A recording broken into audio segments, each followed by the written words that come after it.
जैसा मर्जी माल आ रहा है, बच्चों को खिलाए जा रहे हो, शर्तों का माल खिला रहे हो, जुए का माल खिला रहे हो। मैं आपकी बात नहीं करता, माशरा मुझे अजीजों नजर आ रहा है, इतने इतने बड़े कबूतरों के डब्बे रखे हुए हैं, 10-10 हजार की शर्तों का राशन घर के अंदर आ रहा है, फल फ्रूट मेरे अजीजों घर के अंदर आ रहा है। कलमा उस नबी सल्लल्लाहु अलैहि वसल्लम का आपने मैंने पढ़ा, जिसके घर के अंदर 4-4 दिन चूल्हा नहीं जलता था, पेट पे भूख की वजह से 2-2 पत्थर बंधे हुआ करते थे।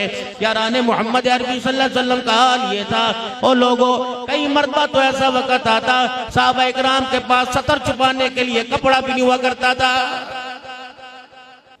मोहम्मद अरबी सल्लल्लाहु अलैहि वसल्लम का सहाबी है, अबू ज़र ग़िफ़ारी रज़ियल्लाहु तआला अन्हु है।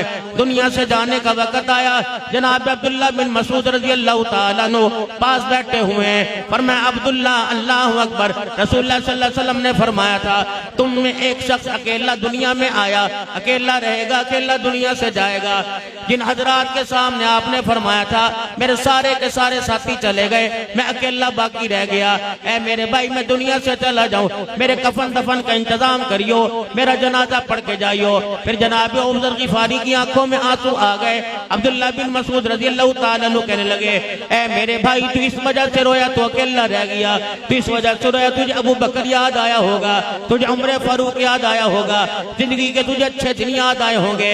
अल्लाह अकबर। रोते रोते फरमाया, ऐ मेरे भाई ये तो बातें अपनी जगह है, पता आज मेरे रोने की वजह क्या है? जनाब अब्दुल्ला बिन मसूद कहने लगे, क्या हुआ? कहा भाई तेरे पास कोई फालतू चादर है? कहा उसका क्या करेगा? कहा मेरे भाई जब मैं मर जाऊं, अगर तेरे पास फालतू चादर हो मुझे कफन के तौर पे दे देना, मेरे पास कफन का कपड़ा भी कोई नहीं।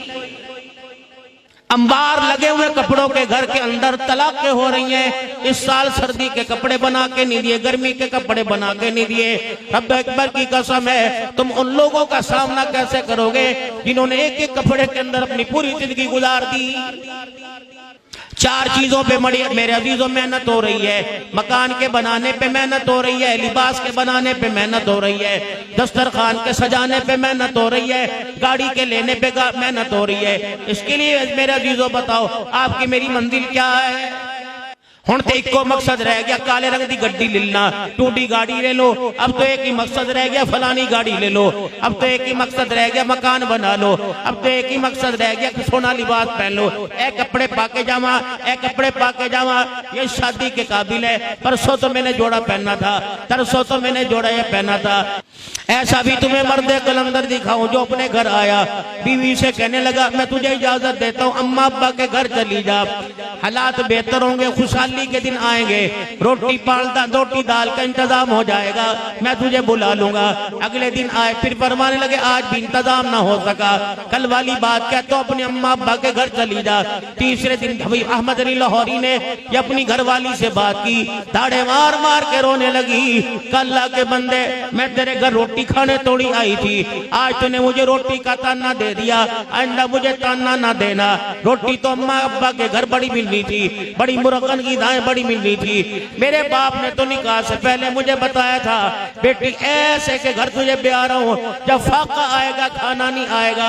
अहमद अली लाहौरी आज तूने मुझे ताना दे दिया, आइंदा ताना ना देना। झोली फैला के कहने लगी अल्लाह मेरा जनाजा भी इसी दरवाजे से उठे। और लोगों मुझे मुबारकबाद दो, किसको माल वाला मिल गया, मुझे कुरान वाला मिल गया। ये मिजाज तो आपने मैंने बनाना था।